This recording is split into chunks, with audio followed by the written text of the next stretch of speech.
We now know CRP is a marker of inflammation. We know that 1 in 3 adults have elevated markers of inflammation. We know the evidence that there's a significant mortality risk when you have elevated CRP. What exactly is behind the harm from inflammation and CRP elevation? Let's take a closer look at the mechanism.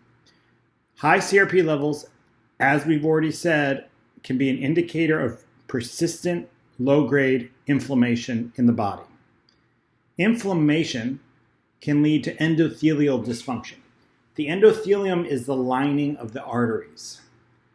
If there's endothelial dysfunction, it can allow cholesterol and inflammatory cells to migrate into the cell wall, and that can lead to progression of plaques, plaque buildup and plaque rupture, and subsequent heart attacks. So there's a very clear association with inflammation and atherosclerosis. And you can think of CRP as being a marker that there's inflammation in the body. The cell walls of arteries are permeable to inflammatory cells.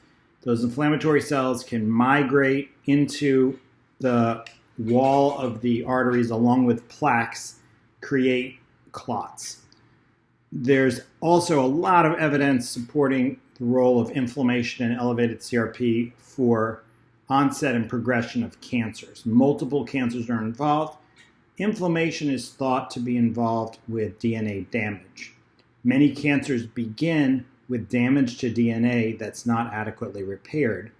That damage creates replication of an abnormal gene that's not under the body's control mechanisms to stop growing, and it leads to proliferation of the tumor, starting with that DNA damage and mutation, which can be a result of inflammation.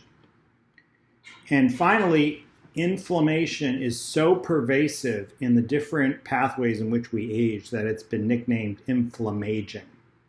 So if your CRP is elevated, you have a high likelihood of having a state of persistent systemic inflammation, which means that all the processes of aging can be accelerated.